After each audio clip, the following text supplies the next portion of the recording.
Hello, wrestling fans, and welcome to the latest episode of the We Can't Wrestle Podcast. Nate Maxon, your host, here with you, along with my brother Aron. Hello, everybody. And this week on the show, we have no fucking idea what we're going to do, but we're going to do it anyway. Just to get an episode out there, we are going to be doing the Hall of Shame very soon. It's usually here in the month of June. I was trying to coordinate that this week, but our buddy Mark Brew is going to be a part of it, and so is Ian Totten, but both of those gentlemen had to work this evening as we're recording, so obviously they couldn't be here, and I told Aron I would probably prefer to do the Hall of Shame with a couple of other people that want to participate other than just us two talking like we normally do, so we'll wait till those guys can join us, and I can get that coordinated, and then we will do a proper Hall of Shame episode here on the We Can't Wrestle podcast. Aron's shining moment every year. Yes. I was like looking at an old wrestling magazine, and I was like, maybe like, read a couple of arena reports or something, Mm-hmm. In this magazine. Oh, before you do that, Okay. do you have a recommendation for anybody this week? I should have said, Aron, don't forget to think of something to recommend. I can do mine first if you want to think of something. That's fine. Go ahead. Because this week, it's not a movie, it's not music. It's actually wrestling related this week, a recommendation, and it's a series of books. And the reason I'm recommending them is because for the first time in a few years, I'm actually reading through them again, and I really do enjoy them. It is the Titan Trilogy by James Dixon. Titan Sinking, Titan Shattered, and Titan Screwed. And through it, each year is at 95, 96, 97, he covers those years in the WWF, the behind the scenes stuff. He has clips from shoot interviews, things they were talking about in, just different things, not clips. I shouldn't say they're books, but you know what I mean? Just pulling from shoot interviews and news sources and everything, just giving you a encapsulation of what was happening that year in the WWF. And I know for 90s fans like us, that's a pretty captivating 3-year period. So those are some really good books. It's Titan Sinking, The Decline of the WWF in 95, Titan Shattered, Wrestling with Confidence and Paranoia, covering 96, and obviously Titan Screwed covers 1997. And he recently did another one covering 1992, which was awesome, called Titan Shrinking. But one of the things I want to bring up, because I'm reading Titan, the one about 95 right now again for the first time in a while, something that I forgot. You have at WrestleMania 11, they have the King Kong Bundy Undertaker match. It's a stinker, obviously. Yes. Do you know what was supposed to be the match at WrestleMania 11 for the Undertaker? I do not. Razor Ramon. There was actually... They and Razor and Undertaker both talk about it. They were planning on turning Razor heel and doing Razor versus Undertaker. And I guess they had even filmed like vignettes of like Undertaker throwing Razor Ramon into a grave and shit for some kind of story they were going to tell. And Scott Hall was all fucking excited about it. And then Vince just changed his mind and decided to keep going with the corporation thing and pairing Razor up with Jeff Jarrett for like the 15th time. But yeah, Scott Hall was pissed. He was excited to be a heel again and to do the program with Taker. And he's like, we could have had such fucking good matches. I mean, that would have been a lot better than what we got. Yeah, definitely.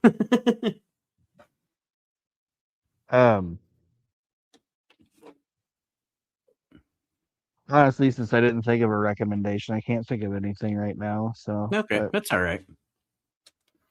But real quick, like I saw like this funny ad that I thought was funny in the back, but like on the front of the back cover. But the back cover has it's from 1989, and some of these Hasbros are probably tough. You're more of a wrestling figure knowledge guy than I am, but like I said Hasbro's. I meant LJNs. LJNs. Yeah, sorry, but it's the Ultimate Warrior. Oh yeah, that's the black big card. That's the black card series. Those are really, really high dollar on eBay and stuff. They're very, very hard, especially if they're on card. But even like that I'm sorry, I wasn't trying to cut you off. No, But that's like fine. that Ultimate Warrior figure in great, if it's in good condition and even out of the box, it's like $300 for one of those. Yeah, I'd never pay that for a wrestling figure, but there's the Warrior, the Boss Man. I have two of these. I have the Barber Beefcake one, where he's in his purple and black, and I have the Big John Stud, but I don't have Warrior, Boss Man.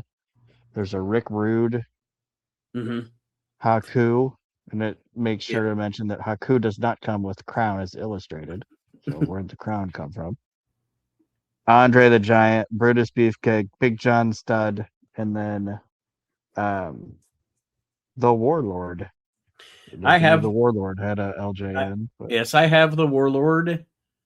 But Big John Stud and the Beefcake were not part of that black card series. They were part of an earlier series. But okay. I have the got him on this favor. Okay. I have the Warlord, and then I actually recently got, I've always wanted to, I actually got a really good condition Bam Bam Bigelow from the LJNs, because the Bam Bam Bigelow, and for some reason the Bam Bam Bigelow and the Honky Tonk Man,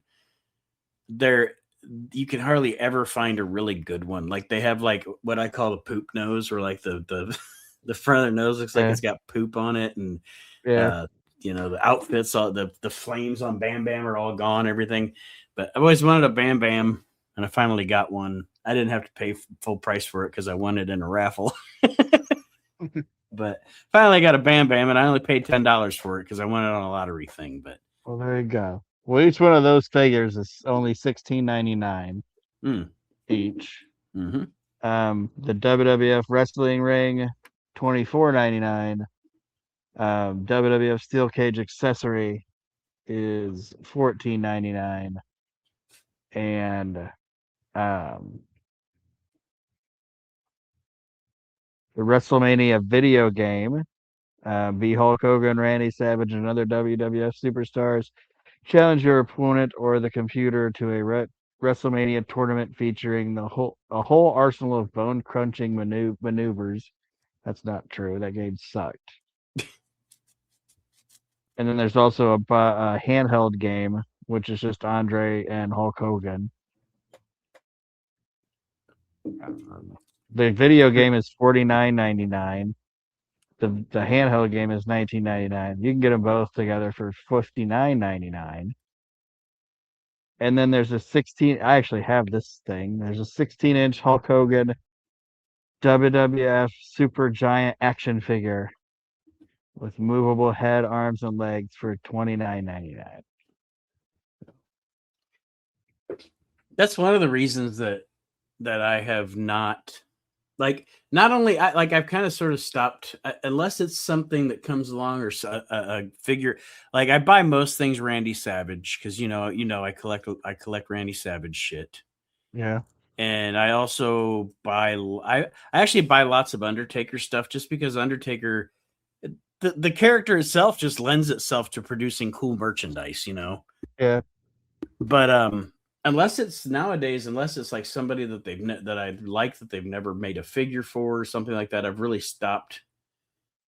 I don't really buy figures that much anymore for a couple of reasons. First, I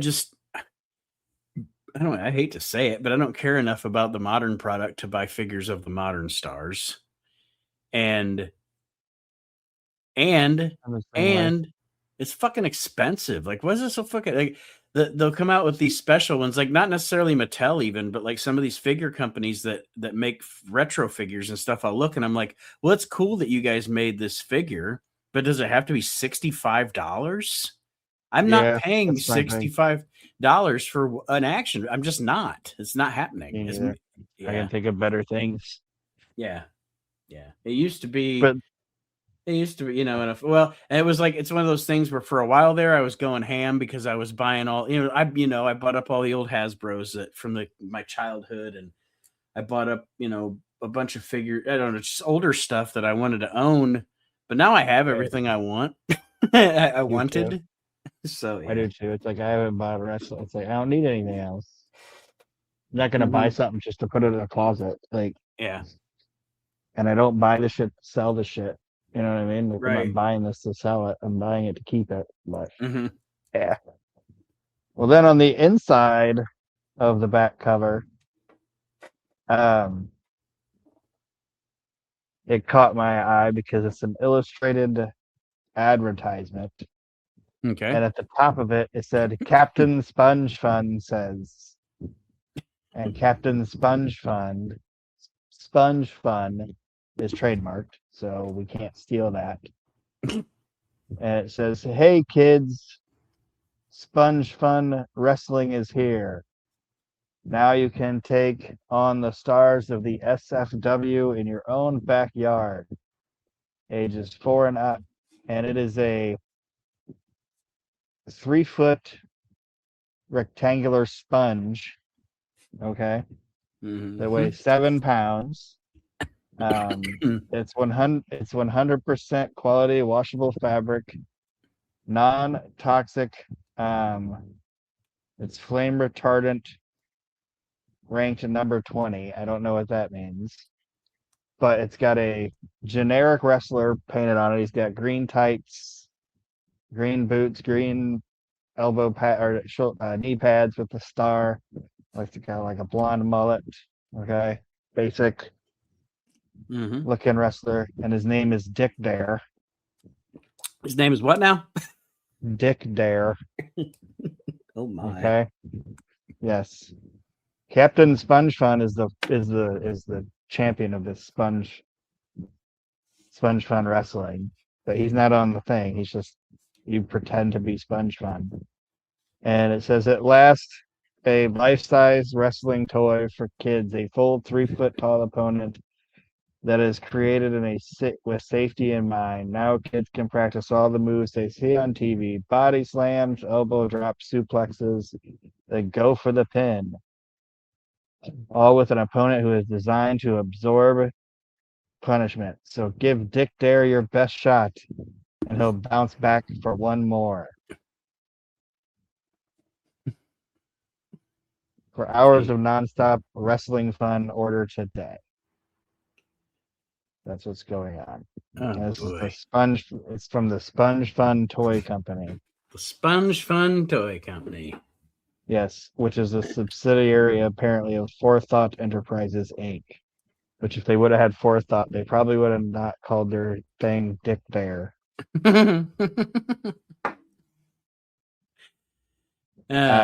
Nowadays, they're in a completely different business. Yes. Now you're probably having sex with this thing. And that's $30.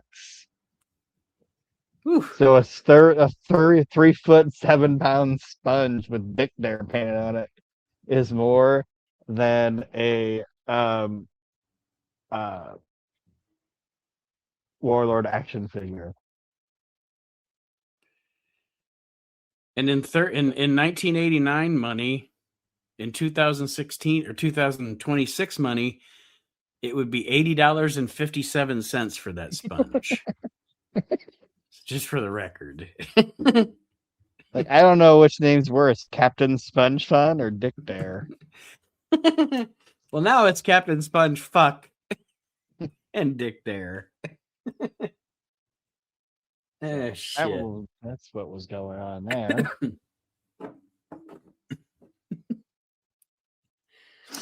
I wish I would have seen it before I even got this magazine out, because I was like, man, I could have Googled and see if that was being sold anywhere. I guess just Sponge Funds on eBay. Was that everything from the magazine that you wanted to share? Yeah. Okay. So far, yeah. All right. Well, I did want to mention something that I figured I could bring up here on this show. Like I said, folks, we just decided to record for an hour and hopefully you're entertained. Give me some feedback. But just recently, actually this week, the Duke of Dorchester, Pete Doherty, passed away. I don't know if you heard that, Aron. Yeah, I'd seen that. And that made me think of, he's one of the all-time jobbers, the Duke of Dorchester. And in that specific building, over like Rover, and just I don't know. I'm entertained when, other than when he does commentary, I'm entertained when Pete Doherty's on. But it made me think to ask you, who do you think are like, I know Pete Doherty's one of mine, but who are your favorite, maybe, I don't know, 2, 3 jobbers of all time? Let's say, and you're not allowed to say Barry Horowitz or Dwayne Gill. Okay. Because, that's kind of the go-to. Because not that they're not great, but. Yeah.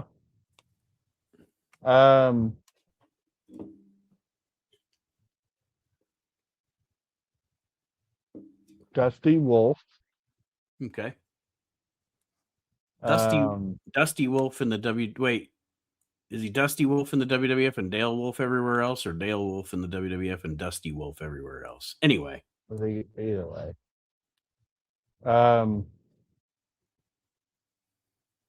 George South. Mm-hmm. And Ken Raper? No, not Ken Raper. Raper RB. Imagine if he would have came around in the Vince Russo era. Crazy. He's a raper. He's a raper, bro.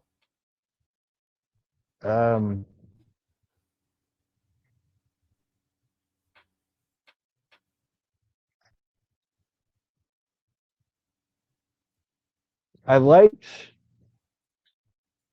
and it's because of the guy's size. So, like, I don't know. Like, I thought he could have been. You ever see like one of those guys that's like a jobber, and you're like, that guy should have. Like, why wasn't that guy a bigger deal? Mm-hmm. Why didn't they do it? Like, ever do anything with him? I'm sorry.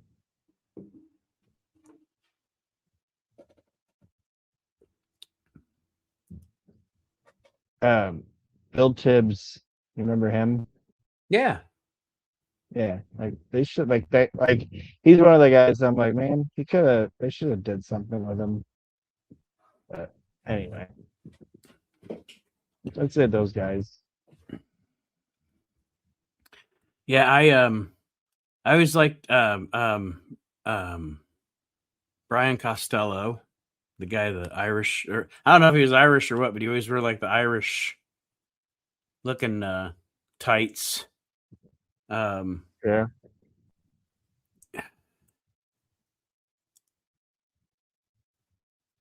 Trying to think of who else is like. I'm the one that came up with this fucking question, and now I'm debating in my head of who I would say, but yeah, and what is that guy's fucking name? Now I'm blanking on a name is what I'm doing. I'm not going to edit any of this week either, folks. So if we have, if I have a moment like this, but yeah, I thought about, I saw the thing about Pete Doherty, and you could say Mike Sharp. Mike Sharp's one of the most well-known, but Mike Sharp also had a career where he wasn't a jobber too. He actually got some shots at Bob Backlund when he was champion. Yeah.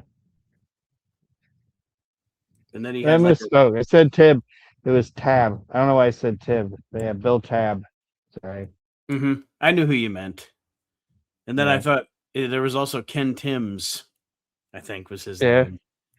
So yeah, I wouldn't consider. There's guys like that too that I don't consider like per se jobbers. Like I don't think Mike Sharp's a jobber. You know what I mean? Or to a certain extent, I don't even consider like.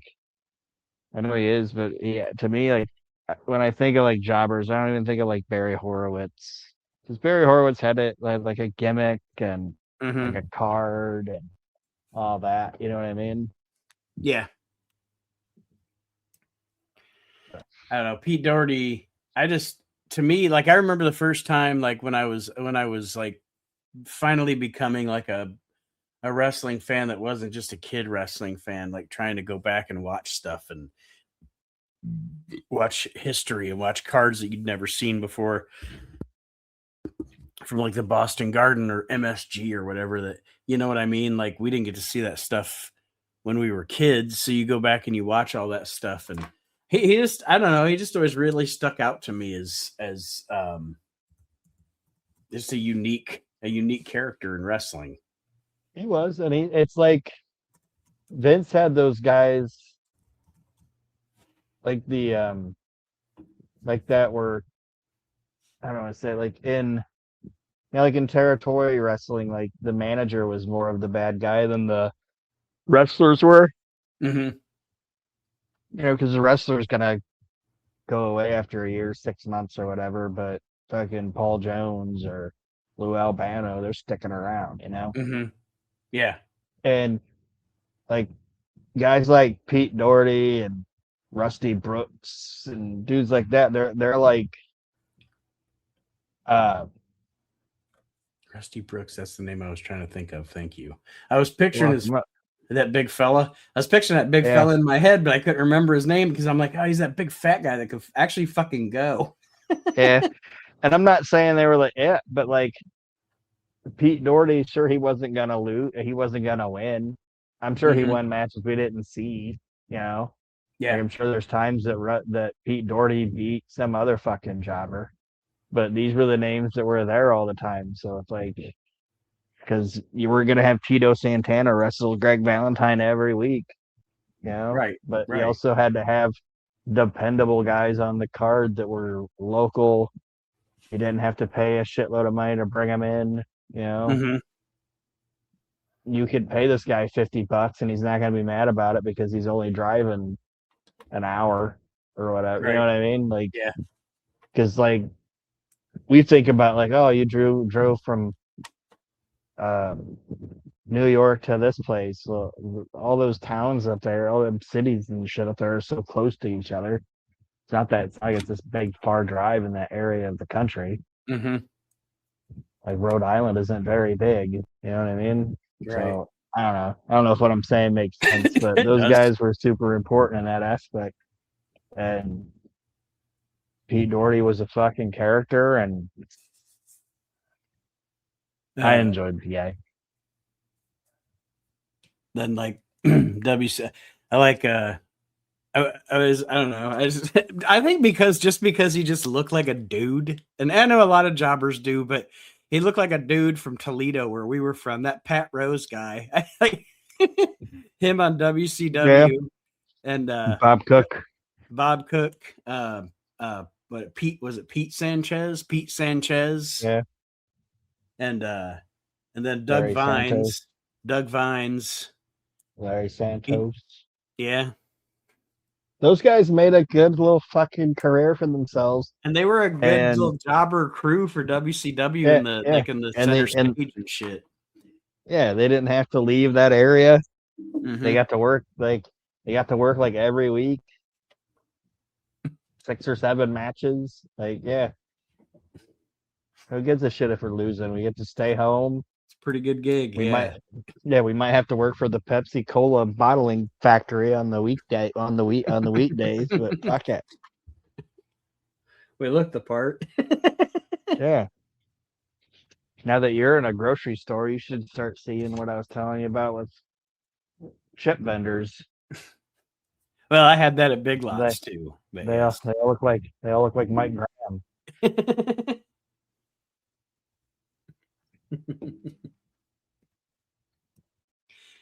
Well, God bless the jobbers. Rest in peace, Pete Doherty, yes. The Duke of Dorchester. Yes. And yes, if you want some wrestle crap, if you ever get a chance, seek out some of the stuff with, I think it's like Bruce Pritchard, Pete Doherty, and Mike McGurk or something. Oh, it's the worst commentating team of all time. Of all time. And Bruce Pritchard, who usually doesn't put over, or shouldn't say put over, usually tries to find, like, even if something was bad, he tries to like make it out like it was supposed to be good or whatever. Mm-hmm. Even he was like, that was terrible. And after it was done, I told Vince, I'm like, I'm not a commentator. Like, I cannot do this. Like, he's like, basically was like, I couldn't even do this with good people, let alone those two. Like, Right. I cannot do that job. Don't make me All do that three again. all three talented people, but if you put them in that position, it was fucking horrible. I want you to tell me real quick if you can hear this. You should be able to. Let me hit play here. Gets prepared like never before. Could you hear that? Yeah. Okay. Booker and Rick Martel. It's actually Stevie Ray and Rick Oh, Martel. sorry. His back to me. I'm bringing this up because this, other than I think maybe he like did like one of those things where he shows up at a show, at an indie show or something, and does like a 6-man tag or whatever. This match from, what is it from? It's from the Nitro from, what's my date say here? This says 7/13/1998. This is Rick Martel's last match. And Okay. Aaron's going to be able to see it, but listeners, you're going to be able to hear it. I was watching this the other night, and I want you, this, it's not a spoiler. Rick Martel takes a chair shot here during this. And if I took this chair shot, I would probably say, fuck it, I'm done too. I want you to, folks on the audio, you'll hear it, but Aaron, I want you to see it while we're doing this fucking chair shot that Martel takes here. It is Rick Martel and Stevie Ray, July 13th, 1998 on Monday Nitro. I hope I didn't go back too far, but listeners, bear with me. Goldberg, and he'll prepare to do battle tonight against Kurt Hennig for the world title live on this program. Meanwhile, you see Martel focusing on the arm of Stevie Ray. Surprised with this? Usually the big man like this try to work on a leg. You bring it forward a little bit. Stevie Ray hits him Martel's gonna get How about that kick? I'm looking for Martel to get the Boston Crab here. Sorry, folks. Into the corner. Yeah, we'll go from right here. Ray hits him hard. How about that kick? Booker T usually the prolific one with the kicks. But this time his brother Stevie Ray using the feet to his advantage. Pick up. Now forget about it. Martel slip, picks him up, in a belly to back. Picked him up, dumped him nice. Not quite a big enough arc. He should have had to get. Okay, listen to this. Aaron, watch it. Listeners, listen to this fucking chair shot. Bret Hart's coming out with a chair. Martel going for that Boston friends. There's his pen to no. Bret Hart. Oh! Yeah, fuck that noise. Martel. Did the ref? I don't think the referee saw it. He was looking down. Well, you had to hear it. Obviously, sound. He said, I don't think the referee got to see it. And Zbyszko was like, well, I think he got to hear it. Yeah, he didn't even like let him get his hand. Like, no, I was Anyway. watching that the other night, and I was like, I need to show this to you. That's Jesus Christ. it's like, I was always safe. Always safe. Yeah. I never tried to hurt nobody. Bull Goldberg. Or Goldberg. But yeah, Zbyszko was like, well, I think you can hear it.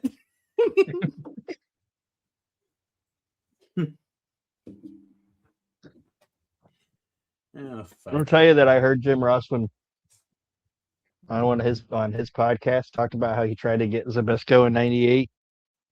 I don't think I heard that. Because I stopped listening to a lot of those ones anyway, but just because they started getting kind of repetitive. Mm-hmm. And then everybody either signed with AEW or WWF. So I'm like, or WWE. So I was like, now they're all going to have some kind of agenda-driven thing, you know? Right. But yeah, he said that he tried to talk Zbyszko or talk Vincent to bringing in Zbyszko in '98. to do commentary. I was like, I don't know if Larry would have worked in the WWF. And then where does he, like, I guess my thing is, where does he fit in? Because if JR and Lawler are, because by that point they're established as the duo on Raw. There is no SmackDown yet. I think Ross was thinking about him for like secondary stuff. Mm-hmm. Like Heat or this or that or whatever. Yeah, but I don't know. I agree with you. I don't think he would have fit. I don't think he would have fit in that crew. I think he worked in WCW because he was really like. I'm not saying Larry Zbyszko wasn't talented because he was really good.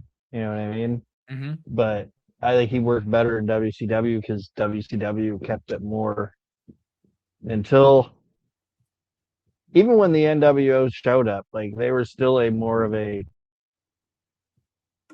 sports event presentation. Well, and that's the because WWF was.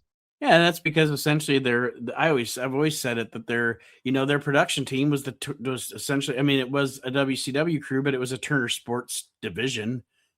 So it was sports people presenting the television. And it's kind of more of a sports minded thing than a sports entertainment thing like Vince. Vince is always I can't hear. Vince is always dictating the presentation of what his company is, whereas WCW is kind of at the behest of Turner. Yeah, like I can't hear Larry Zbyszko's voice over like the oddities and the Insane Clown Posse coming out. Yeah, or Undertaker strapping Stephanie to the cymbal and raising her up like. Made her a sacrifice. It's a human game of chess. This is a human game of fuckery. Yeah. Jesus Christ. No, I don't know. I just like I said, I think Larry was perfect in the role he was in WCW. He is and Zbyszko is like, first of all, he's underappreciated for how good he was. But obviously Bobby Heenan is the funniest color commentator ever. Zbyszko, like that whole thing with, I think you gotta hear it. Like Zbyszko's sense of humor is so dry but it's so funny. Like when he hits, he really lands it. You know what I mean? Yeah, it's like Jesse. Mm-hmm. Jesse had a very it's like he's not going for a punchline, he's just putting it out there. You know what I mean? Yeah. Whereas Lawler and Bobby would go for the punchline, which is fine. Like they weren't setting up a joke. They were just making a sarcastic comment or what, you know what I mean? Mm-hmm. You mean to tell me Sapphire only weighs, or Dusty Rhodes only weighs 200 pounds? Like shit like that. Like one of the quickest things ever was like that Nitro, and I'm sure you've seen it now that you're watching through those Nitros, when they accidentally play VK Wall Street, like the finish of the match in reverse. Yeah. So it looks like he jumps back up on top of the ropes. Mm-hmm. You know what I'm talking about? Yeah. Where it's like it's brought to you by Quaker State, and the slogan is, for those that know, they know, or whatever. And Zbyszko's like, and for those that don't, they work in the truck. Like, it was fucking, nobody wrote that. You know what I mean? Or they didn't know that shit was gonna play in reverse. Like, he just insulted those people right off the rip. Like Shivani talked about, driving with him and Bobby was like the greatest and the worst time of your life. Like, because it was just nonstop. And that's the thing too about those two. Imagine that being with them together, because they never actually, I don't believe they ever actually worked in the booth together. Like because Larry was on hour 1 and Bobby was on hour 2 or whatever. There's a couple times when they did. Okay, I can't recall, but yeah, I mean, that's interesting to think of, if they would have been able to be together, that they'd have just fucking been hammering Shivani from both ends. But yeah, Shivani said one time there was like this big lady in like a little gas station booth, Oh yeah, tell the listeners this story. I remember this story though. And she was giving Bobby a hard time about something, and he was like, "Look, lady, if you fart, you're dead." Like, if you fart in that little booth, you are done. You're dead. You fart, you're dead.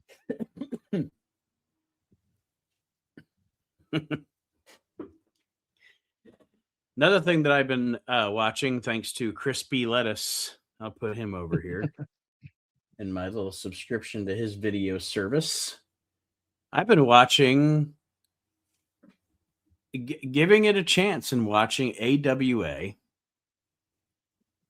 And they always had good rosters. To me, it was just boring presentation.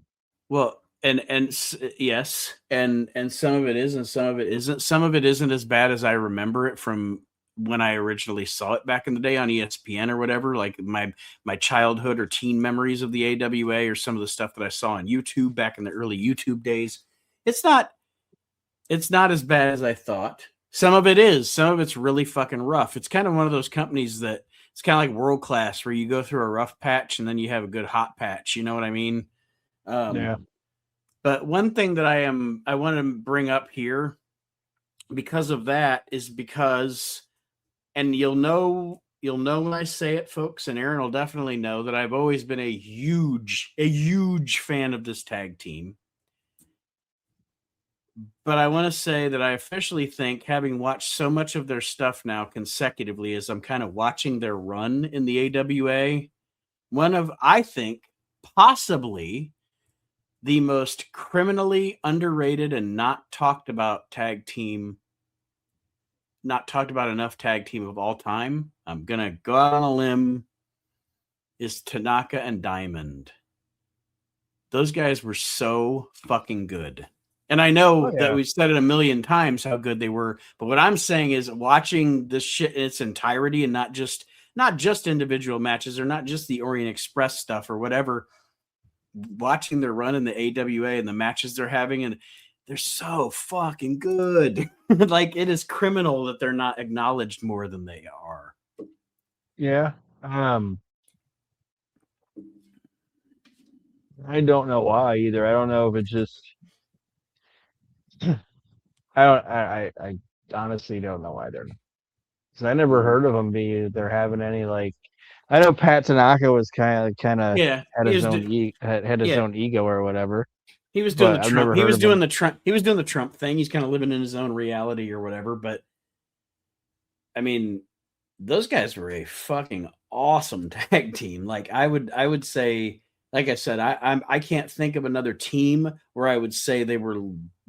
There's a team that's more underrated and not talked about enough as those guys that should be, and maybe you have one or two that you could also think of, but because I always say Bad Company's probably number one. I know they didn't get a big long run, but if anybody gets a chance, they should always check out Scott Norton and Hercules as a tag team in Japan. Yeah. What was it? Well, you know me, Express? but you know me, I was always a fan of, like, the Bloom and Enos and Bloom. Yeah, Enos and Bloom. I don't know. Sorry, something distracted me there for a minute. There's some tag teams out there like that I just think, like, I think if they would have been given a better gimmick, I think Well Done probably could have done something more. I don't think they were bad. They were pretty. They were. If you ever watch, if anybody gets a chance to ever watch them in Memphis, they were good in Memphis. In WWF, they suffered from number one, stupid gimmick. Number 2, they came along in 95, like late 94, 95, where unless you were just the Click or Click adjacent, or somebody like The Undertaker and Bret Hart that the Click couldn't fuck with, you were just going to be positioned where you were positioned and you weren't going anywhere else. You know what I mean? Yeah. This is where you are on the card. Here's your stupid gimmick. Go earn your paycheck. That was pretty much the way it was. Yeah. I get it. I just think if they would have been in a better position and a better gimmick, I think they would have should have been able to do more. I was trying to look through some of these. Every once in a while, I've been doing like some shit where it's like if I get a little hammered and I think of something, I just write it down. And you can tell I'm doing it because usually I have pretty decent handwriting. I can tell when I'm like, when I was doing, if like we're taking notes for something, I can tell if like I started and it's like, oh, that's why I stopped, because my handwriting just started getting really sloppy. Not all of them are wrestling. Most of them are wrestling. Like one of these questions was, have you ever pooped so big you felt like you weighed less after?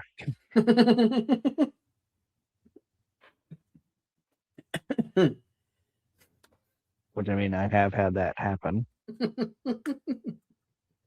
One of the questions is, do crickets have knees? I don't know why, but just trying to find some wrestling ones, and maybe like you watched Ozark, right? Yep. You did? Yep, I sure did. Like I've been rewatching it, and one of the questions I wrote was, Ozark, do you think Jacob's character was originally wrote for Major Dad? Like the guy that played Major Dad. Like I feel like that was like supposed to be his thing. Like when they wrote that character and drew up what he was going to look like in his mind, it was supposed to be the dude that played Major Dad. I can see that now that you're saying it. And they couldn't get Major Dad, so they got that guy. Which that guy did a great job. You know what I mean? But yeah, I think Jacob was supposed to be Major Dad. So I might rip off some of these questions and like just see if you have the answers to them, or not really answers. It's just opinions. If you want to do like a rapid fire thing, that's fine. We can fill a few more minutes here. All right. Thoughts on Johnny V as a manager, good or bad? Parlez-vous scrambled eggs, Grandma. Yeah. I actually, I just want it to be known that I say parlez-vous scrambled eggs, Grandma, in my real life, and people, it either gets no reaction or what the fuck, and that's the reaction. What it got in the wrestling business. Yes. I think Johnny V is, what do I want to say? How do I want to put this? He is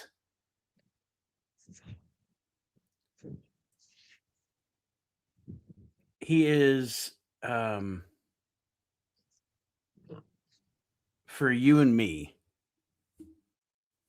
like Johnny V is an acquired taste. Johnny V is that stand-up comic that like you and two of your friends like, but like the rest of the world fucking hates them. Like I watch Johnny V and I laugh my fucking ass off because he's so ridiculous. And it's so like, I'm trying to think of what the word I'm trying to like, or what I'm trying to compare it to in art or entertainment or something. Just when somebody, I think I know where you're going, and it might be this. You know, when people say, "Oh, that guy's a comedian's comedian," or when there's like a guy that's in the center of a bunch of comedians that are friends, and he's not really that popular, but and not everything he does is funny, but to these guys, he's like the funniest dude. Yeah. Like, in Dennis Leary's world, that's like Lenny Clark. You know, like all of Dennis Leary and his buddies, they all think Lenny Clark's funny as shit. You know what I mean? Yeah. I think that's what he was in that, because he was Vince McMahon. He was like one of Vince McMahon's best friends in real life. Was Johnny V. To That's why he me, had he's that like, job for so long. to me, okay, let me put it this way. Like, to me, he is the guy that I'm going to go, like, the pulp kind of comic, if I'm talking about him as a manager. Like, he's the guy that I'm going to be entertained with him, but to go see him, I'm going to have to go to some bar, and he's going to be in the basement. And it's just going to be like me and 6 other people laughing at him because nobody else thinks he's funny. I don't know. He makes me fucking laugh. He makes me laugh. Lenny Clark. He's Lenny Clark or Joey Diaz or what? Like, you know what I mean? Just this fucking character, and like some of them don't, like Lenny and like Joey Diaz shit. A lot of them don't even have jokes. They just have premises and they talk, you know. And he just says off the wall crazy shit. And these other comedians think this guy's a fucking character. And that's what I think Johnny V was. He is definitely an acquired taste. I would say that. Yes. I know you think he's funny and I think he's funny, but we might talk to like Kyle or somebody else and they might be like, what the fuck is this guy is stupid. You know, this is stupid or this is weird or whatever. But no, he's like Kentucky Fried Movie of managers. Yeah. It's like, what the fuck? It's crazy. Like when I was a kid, I used to think parlez-vous scrambled eggs, grandma, meant something, but it doesn't mean. It doesn't mean a goddamn thing. Couscous. Doesn't mean nothing. It's a great movie, by the way. It is. Kentucky Fried. There's my recommendation. Go if you ever watch Kentucky Fried Movie, go watch it. Well, we've determined that Johnny V is the Kentucky Fried Movie of wrestling managers. When that lawyer puts that dildo on his head, it's like, take me to your leader. What the fuck is going? That was like one of the first movies that when I watched it, I felt like I was getting away with something. You know what I mean? Yeah. Like I was like 12 years old or 11 years old, watched Kentucky Fried Movie. I'm like, I'm getting away with something watching this.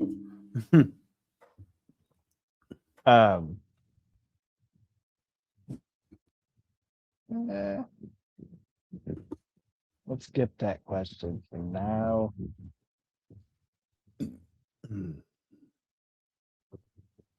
This could be a quick one. 80s or 90s? You got to pick a decade. Not just wrestling, everything? Well, we could go wrestling. Okay, just wrestling? Yeah, wrestling. Yeah. For me, it's gonna be the 90s. Okay. I love the 80s, but the 90s is just where it's like from 1990 to 1997 is just that's my like I like shit from the 80s. I like shit from the 70s. But 90 to 97 is like my jam in wrestling. Okay. In both promotions, WWF and WCW. All right. And again, not shitting on the 90s, or the 80s. There was great shit in the 80s, but if you're making me pick, I'm going with the 90s. You can have how about this? Can I give you 99 and I take 89? Sure. 89 to 98. Give me that and I'm good. Okay. 99 can eat my butt. It probably would. 99 was a freak, man. That's gonna be the name of this episode. 99 was a freak, man.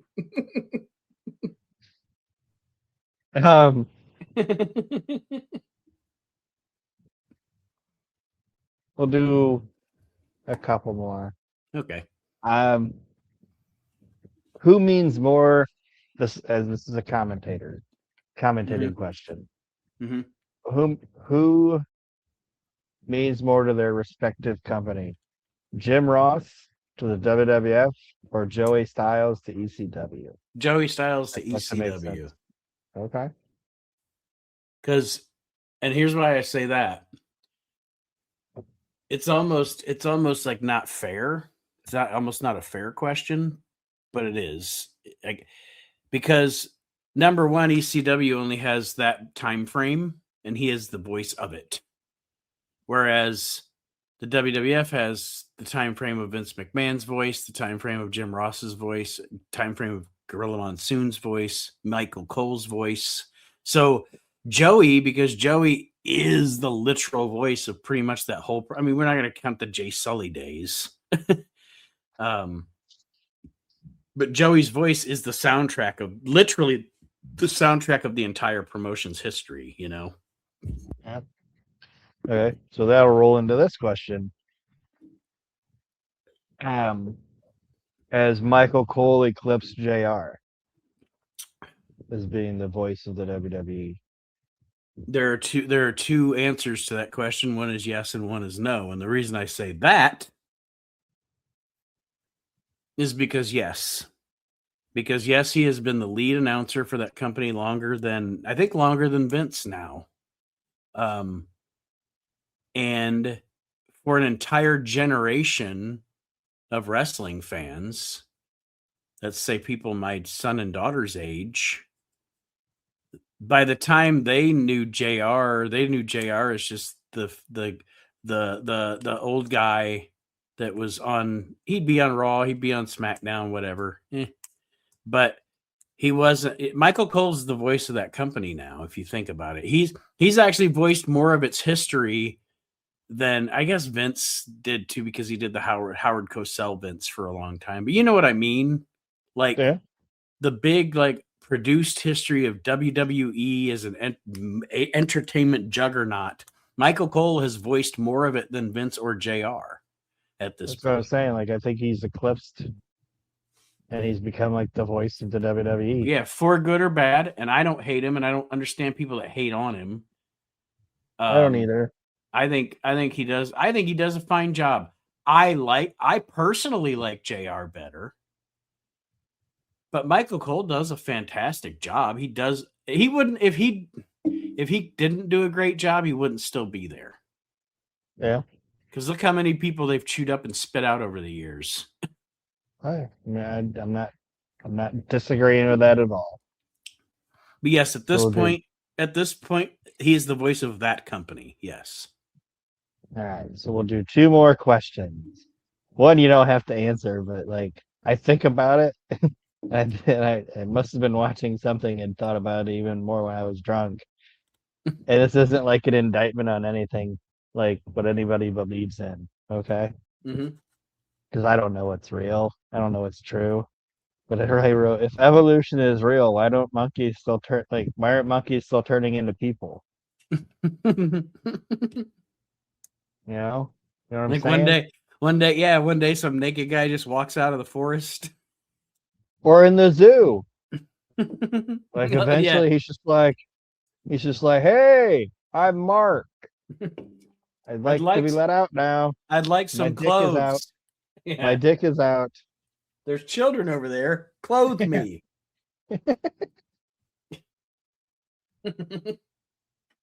I like the fact that he just forms out of the monkey and he can just talk and has reasonable thoughts, and he's just like, my name's Mark.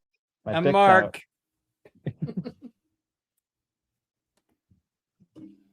You ever seen Pete Holmes' bit about molecules and stuff? No.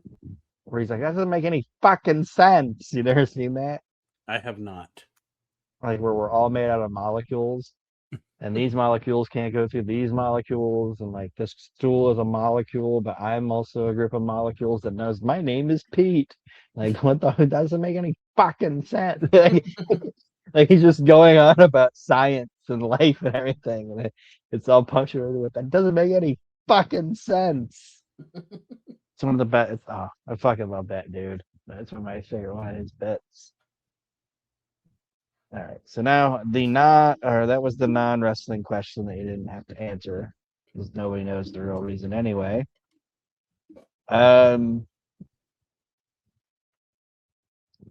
You said you wanted to keep this at about an hour, so I don't want to ask some big long one. This one shouldn't take too long. Do you think that Mike Sanders got into the wrestling business at the wrong time? Like, do you think if he would have like got into the wrestling business like 3 years later, he would have been a bigger deal?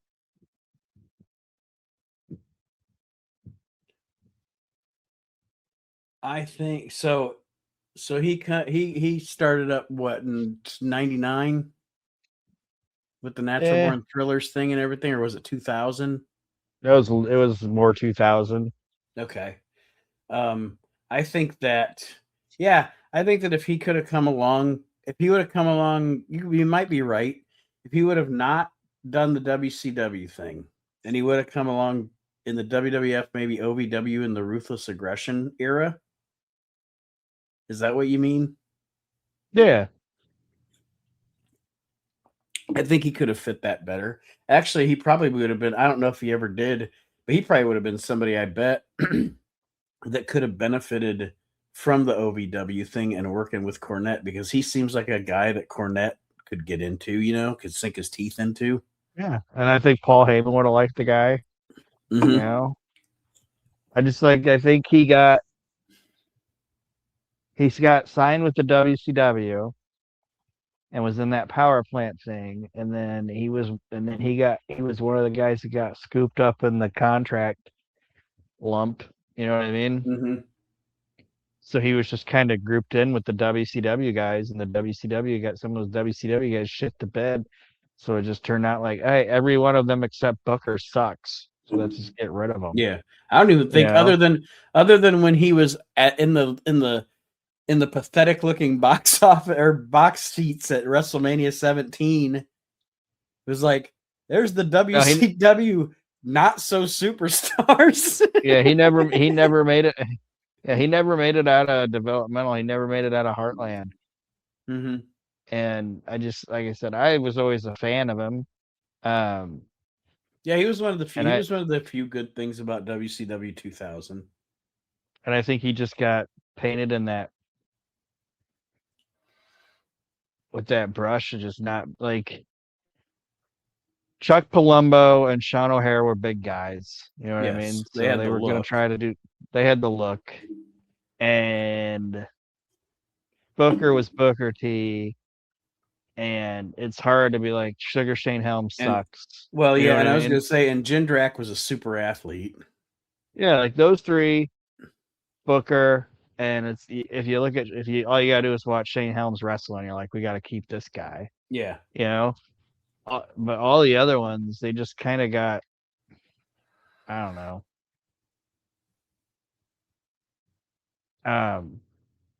Then obviously Chavo had to end with Eddie. But I just think it's like the guy got hurt. Bill DeMott accepted the fact that he was going to be a trainer. Like, it's like, well, they're not going to use me as Hugh Morris, and they're definitely not going to use me well as myself. So, they want me to train? Yeah, sure, I'll do that. I can make a lot of money doing that and not have a job. Yeah. Until I make somebody eat pie out of my naked ass, and they're gonna be like, "You gotta go now." But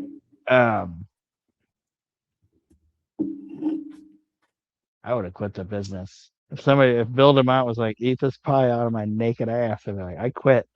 I quit. I'm going back to Burger King. At least that fat guy doesn't make me eat Whopper out of his ass. But anyway, I just think, like I said, I think the guy got painted in a bad with the negative brush of like everybody else, like Buff and fucking whoever, Evan Courageous, and all them fucking shit sandwiches. I think the guy like I said, I think if he would have still been on the indies, not went to WCW in that last year of its existence or whatever, and got picked up the WWF way, I'm not saying he would have been there forever. Right. I think he would have had a different career. Well, he definitely could have been one of those guys where if it didn't work out in the ring, he could have transitioned to the booth, because he had a good enough personality. I think he could have done color. I think he did some color in WCW that I remember being pretty good. Yeah. Did he ever do TNA? He did do TNA. That's part of the reason I thought of the question, because like I said, a lot of the stuff comes to when I'm watching. I've been watching TNA sometimes at night when just nothing else is on or whatever. Mm-hmm. And he was there during the sports entertainment extreme era, sex era. Okay. Yeah, because I was gonna say I thought I remembered him being there at some point, but I couldn't remember. So he was there with the Sonny Siaki and such. Yes. Which the sex era is the schizophrenic start of NWA TNA. So it's like starts not knowing what it is. It's part of the classic. It's one of the classic Dusty Rhodes promos that isn't talked about much because it happened in TNA. It's like talk about all the NWA great. Dusty Rhodes versus Tully Blanchard and this isn't exactly what he said. It was like Dusty Rhodes and Tully Blanchard, Magnum TA and Tully Blanchard, and then I quit match. Ric Flair, Ricky the Dragon, Steamboat, 2 out of 3 falls, and then we got a midget jacking off in a trash can. And then he goes on to some more stuff that happened in the NWA. He goes, and now we got a midget jacking off in a trash can. And in TNA, we also got to hear him say Tito Ortiz. Tito Ortiz. Tito Ortiz. Tito Ortiz. But anyway, those are some of the questions I had.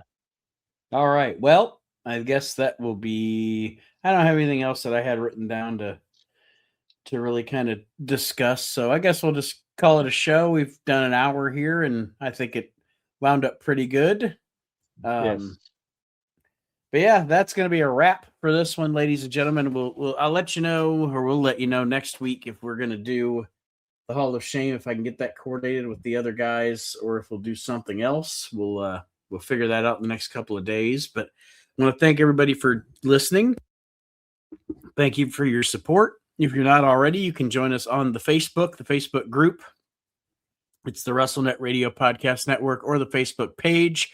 You can also follow the show and subscribe to our YouTube page if you prefer to listen to your podcast that way. We are there every single week as well. It pretty much lands the same time the audio show lands on your podcast app, so there's no wait, the way that Red Circle has it set up for me. So unless you have anything else, Aaron, we're going to sign off, and I'm gonna go to the bathroom. Where's the bathroom? Where's the bathroom? No, I ain't got anything else. Just thanks for listening, everybody. All right, we'll see you next week here on the We Can't Wrestle Podcast.